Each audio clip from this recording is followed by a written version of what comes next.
할렐루야, 수요 큐티 예배 나오신 여러분을 주님의 이름으로 환영합니다. 계속해서 이 무더위가 이어지고 있습니다. 여러분들 아무쪼록 건강 조심하시고 또 더위 타지 않게, 또 냉방병 걸리지 않게, 무엇보다 코로나 걸리지 않도록 항상 건강하시고 조심하시길 바랍니다. 오늘 7월 21일 수요일 함께 말씀 보면서 우리 큐티 은혜를 나누도록 하겠습니다. 오늘 말씀은 예레미야 34장 1절에서 7절, 시드기야가 알아야 할 사실이라는 말씀 우리 함께 나누도록 하겠습니다. 하나님 나라 읽기.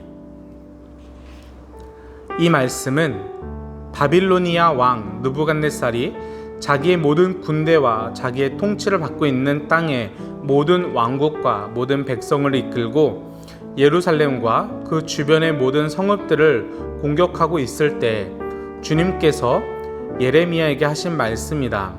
나 주 이스라엘의 하나님이 말한다.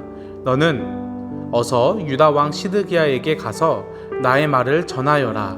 나 주가 말한다. 내가 이 도성을 바빌로니아 왕의 손에 넘겨주어서 그가 이 도성에 불을 지르게 하겠다. 너도 그의 손에서 벗어나지 못하고 꼼짝없이 붙잡혀서 그의 소나귀에 들어갈 것이다. 너는 바빌로니아 왕 앞에 끌려나가 그의 얼굴을 직접 보게 될 것이며 그는 너에게 항복을 요구할 것이다. 너는 바빌로니아로 끌려갈 것이다. 유다 왕 시드기야야, 나 주의 약속을 들어라. 내가 너에게 말한다. 시드기야야, 너는 칼에 찔려 죽지 않고 평안히 죽을 것이다. 그리고 사람들은 내 조상 곧 너보다 먼저 살았던 선왕들의 죽음을 슬퍼하며 향불을 피웠던 것처럼 내 죽음도 슬퍼하여 향불을 피우며 슬픕니다 임금님 하면서 너를 애도하여 조가를 부를 것이다. 이것은 내가 친히 약속하는 말이다. 나 주가 하는 말이다.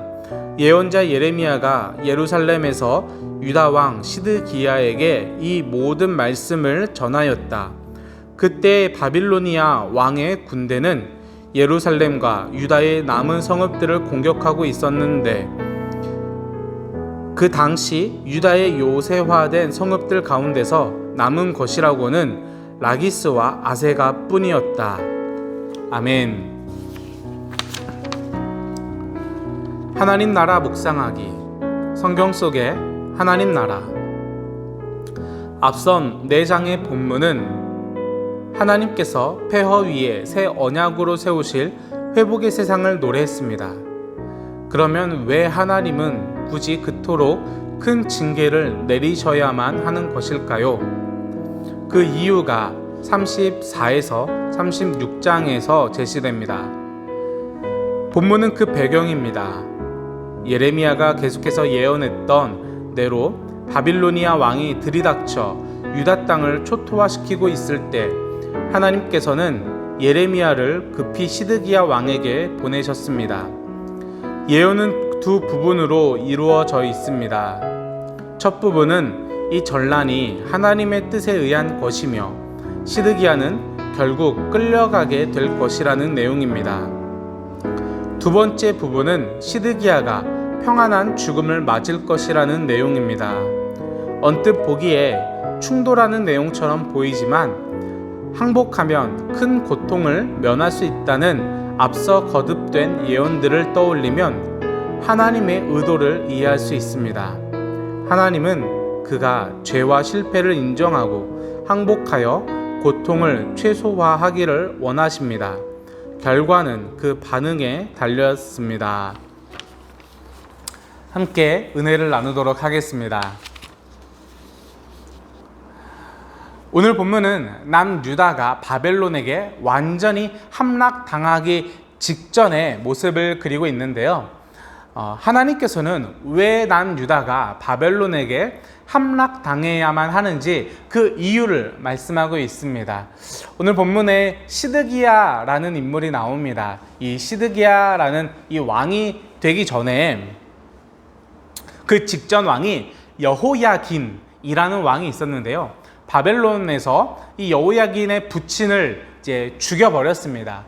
그러자 이 여호야긴이 바벨론에게 앙심을 품고 복수하는 마음으로 반란을 일으킬까 하여 바벨론은 여호야긴을 잡아가고 시드기야라는 인물을 대신 왕으로 세우게 됩니다. 그러면서 이렇게 말하는 거죠. 우리가 너를 왕으로 세워줄 테니까는 시드기야야, 너는 다른 나라들과 우호 관계를 맺지 말고 오직 우리 바벨론에게만 충성을 다하렴 라고 말하면서 맹세를 하게 합니다. 자, 이렇게 이제 시드기야가 왕이 되었습니다. 그런데 이 주변에 있는 예언자들과 그 신하들은 한 해 두 해가 지나면서 이제 시드기야에게 간언을 하게 되죠. 바벨론과의 관계를 끊어야 합니다. 지금 애굽이 치고 올라오고 있습니다. 애굽과 손을 잡고 독립합시다 라고 말하면서 시드기야의 마음을 살살 긁어내기 시작을 합니다. 자, 이러한 간언에 시드기야가 넘어가게 되었습니다. 이때 예레미야는 계속해서 아닙니다. 왕이시여, 하나님은 우리에게 바벨론과 붙으라고 하였습니다 라고 말하면서 계속해서 바벨론과의 관계를 이어가라고 말하였지만 시드기야는 이 독립이라는 뭔가 새로운 어떤 그런 도전적인 것에 계속해서 마음이 끌렸었던 것이죠. 그래서 바벨론의 어떤 군신 관계처럼 그의 아래에 있는 것보다 도전적으로 애굽의 손을 붙잡고 독립하는 그러한 마음이 있자 거짓 예언자들과 그리고 그러한 간언하는 간신들의 이야기만 계속해서 듣게 되었습니다. 바벨론에서 이 시드기야 왕의 이제 배신을 눈치를 채고 이 남유다 왕국을 둘러싸고 압박을 하게 됩니다. 이때 이제 애굽이 남유다를 도와주러 군사를 끌고 올라왔으나 이 당시 막강했었던 바벨론의 군대에 처참하게 패배를 하고 돌아가게 됩니다. 자, 이때 바벨론은 이제 괘씸죄가 더 성립이 되는 거죠. 그래서 시드기야 왕의 두 눈을 뽑고 이제 포로로 잡아가게 되었습니다. 자, 이것이 오늘 본문에 처한 당시 시대적 배경 그리고 정치 외교적 상황이었습니다. 이렇게만 보면은 이 남유다 왕국이 망한 결정적인 이유는 이 시드기야 왕의 정치 외교를 굉장히 잘못된 선택을 하였다. 그랬기 때문에 망하였다라고 볼 수가 있을 것 같습니다. 그런데 성경은 남유다 왕국이 망한 이유를 무엇이라고 말하고 있을까요? 오늘 본문이 아니라 내일 본문에 나오는 본문인데요. 함께 말씀을 한번 읽어보도록 하겠습니다. 8절에서 11절 말씀입니다. 네, 화면을 보면서 함께 읽겠습니다. 시드기야 왕이 예루살렘에 있는 모든 백성과 한 가지로 하나님 앞에서 계약을 맺고 자유를 선포한 후에 여호와께로부터 말씀이 예레미야에게 임하니라. 그 계약은 사람마다 각기 히브리 남녀 노비를 놓아 자유롭게 하고 그의 동족 유다인을 종으로 삼지 못하게 한 것이라. 그 계약에 가담한 고관들과 모든 백성이 각기 노비를 자유롭게 하고 다시는 종을 삼지 말라 함을 듣고 순복하여 놓았더니 후에 그들의 뜻이 변하여 자유를 주었던 노비를 끌어다가 복종시켜 다시 노비로 삼았더라. 아멘. 자, 시드기야 왕이 되었을 때 하나님과 백성들 앞에서 모두가 지켜야 할 약속이다 라고 말하면서 하나님과의 계약을 선포했습니다. 그것은 무엇이었냐? 바로 희년 언약이라는 것인데요. 우리들의 동족 이제 히브리 사람 유다인들을 종으로 노비로 삼지 말라. 그리고 그들을 모두 풀어주어라 했었던 약속입니다. 이것은 바로 하나님께서 원하셨던 자유와 평화라는 하나님의 뜻이 이루어지는 약속이었습니다. 그리고 시드기야가 이 약속을 하였고 많은 사람들이 고관들과 백성들이 그 약속의 계약에 순종하는 마음으로 종들을, 노예들을 다 풀어주었습니다. 그런데 이후에 그들의 마음이 변하기 시작하였습니다. 그들을 통해서 얻을 수 있었던 노동력을 포기할 수가 없었던 것이었습니다. 그러자 노비로 풀어줬던 그들을 다시 붙잡아 와서 노비로 삼고 다시 그들을 강제 착취하고 노역의 노비로 삼게 되었습니다. 자, 이러한 상황을 보시고는 하나님께서 어떻게 말씀하셨을까요? 함께 우리 화면을 보면서 함께 읽어보도록 하겠습니다. 34장 17절입니다. 시작. 그러므로 여호와께서 이와 같이 말씀하시니라. 너희가 나에게 순종하지 아니하고 각기 형제와 이웃에게 자유를 선포한 것을 실행하지 아니하였은즉 내가 너희를 대적하여 칼과 전염병과 기근에게 자유를 주리라. 여호와의 말씀이니라. 내가 너희를 세계 여러 나라 가운데 흩어지게 할 것이며. 아멘. 자, 하나님께서 성경을 통해서 남유다 왕국이 망한 결정적인 이유를 말하고 있는데 그것은 무엇이었습니까? 그들이 시드기야 왕이 정치를 잘 못한 것이 아니었습니다. 외교를 잘 못한 것이 아니었습니다. 어떤 나라가 요즘 흥한 나라인가? 누구를 붙잡아야 우리가 살 수 있을까? 이것 때문이 아니었습니다. 바로 하나님의 뜻을 저버린 것이었습니다. 하나님의 뜻이 무엇이었습니까?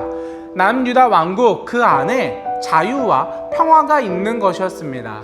모두가 서로가 행복하고 서로가 웃을 수 있는 나라입니다. 누군가를 착취하고 누군가를 폭력으로 억압하는 것이 아니라 그들에게 자유를 주어서 평화를 누리게 하는 것이었습니다. 이것이 하나님의 뜻이었습니다. 그리고 그들은 자신들의 이익을 위해서 그 하나님의 뜻을 저버리기 시작하였습니다. 시드기야 왕은 자신이 원하는 것이 분명히 있었습니다.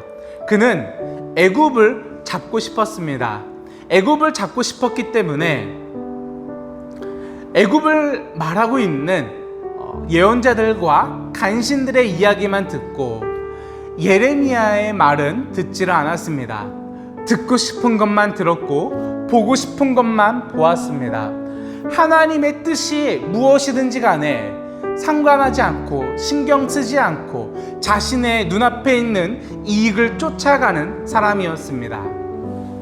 혹 시드기야의 왕의 모습이 우리들의 모습이지는 않을까 고민하게 되었습니다. 삶의 선택에는 언제나 포기해야 되는 상황이 따라오는 것 같습니다. 우리들의 인생은 많이 들어보셨겠습니다. 선택의 연속입니다. 다른 말로 포기의 연속입니다. 우리는 무언가를 선택을 할 때 조금 더 비중이 없고 조금 더 가치가 낮다라고 생각하는 무언가를 포기하게 되어집니다. 여러분들은 지금 무엇을 포기하고 계신가요? 수요 큐티를 보고 계신 분들은 집에서 편안하게 쉴 수 있는 시간을 포기하셨습니다. 누군가와 함께 있는 시간을 포기하셨고 재미있게 놀 수 있는 휴식 시간을 포기하셨습니다. 또 누군가는 자신의 휴식 시간을 위하여서 자신의 즐거움을 위하여서 다른 무언가를 포기하고 그것을 누리고 있는지 모르겠습니다. 우리는 나에게 유익이 되고 내가 하고 싶은 그 무언가를 선택하면서 포기하고 있습니다. 우리는 지금 하나님을 포기하고 있지는 않습니까? 주님과의 시간을 포기하고 있지는 않습니까? 이 땅 가운데 자유와 평화를 주시길 원하시는 그 하나님의 뜻을 외면하고 모른 척하고 있지는 않습니까? 시드기야 왕은 자신에게 유익함을 찾아서 그리고 백성들은 자신의 유익함을 위하여서 하나님의 뜻을 모른 척하였습니다. 이 땅 가운데 자유와 평화를 주시기를 원하시는 그 하나님의 뜻을 외면하고 자신의 유익을 쫓아갔었던 사람들, 그런 사람들의 모습을 보면서 하나님은 그 땅에 징계를 주시고 심판을 주셨습니다. 전염병과 기근을 주시고 세계 각기 나라에 흩어지게 하는 하나님의 심판이 있었습니다. 우리들은 오늘 너무나도 힘든 시기를 살아가고 있습니다. 우리들의 일생에 단 한 번이라도 겪어볼까 말까 하는 이 코로나19 바이러스라는 이 전염병에 참으로 많은 사람들이 힘든 시기를 보내고 있는 것 같습니다. 우리는 지금 이 시기에 내 코가 석자다라고 말하면서 나의 유익함을 쫓아가면서 어떻게 해서든지 이 삶 가운데 이 세상에서 내 한 삶을 건사하기 위해서 이 땅의 자유와 평화를 원하시는 그 하나님의 뜻을 외면하고 모른 척하고 있지는 않습니까? 하나님은 오늘날 우리들의 삶을 통하여서 이 땅 가운데 자유와 평화를 주기를 원하고 계십니다. 여러분들의 삶을 통하여서 여러분들의 이웃에게 하나님의 평안이 있기를 소망합니다. 그것이 오늘 하나님께서 시드기야 왕에게 원하셨던 하나님의 뜻이고 또 이 시대를 살아가는 우리에게 원하시는 하나님의 뜻이라고 생각이 되어집니다. 다음 한 주간 살아가면서 여러분들의 가정과 또 여러분들의 이웃에게 그들의 자유를 보장해주고 그들이 평화로운 삶을 살아갈 수 있도록 그들의 삶을 지켜주시는 여러분과 제가 되어지기를 소망합니다. 네, 이것으로 오늘 말씀을 마치도록 하겠습니다.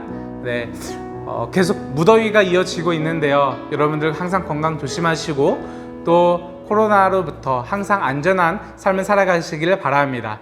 그럼 다음 주에 뵙도록 하겠습니다.